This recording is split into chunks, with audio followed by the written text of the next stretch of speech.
Hi there, I'm Kai, maker of things, and in this short video, I'm gonna show you how to mount my 3D printed ding donger doorbells.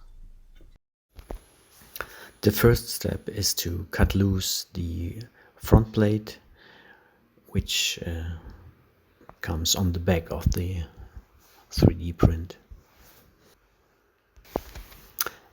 and put it aside for the time being. The next step is to place the doorbell on the desired position and mark the drill holes.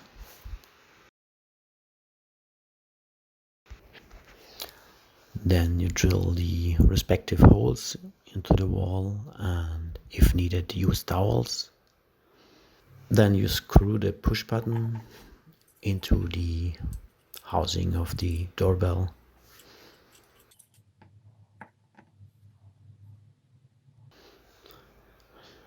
The next step is to wire the push button according to the manual.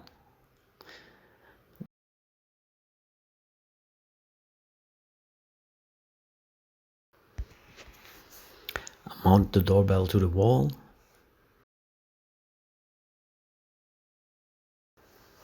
And the last step is to clip the front plate onto its place and then switch the fuse back on.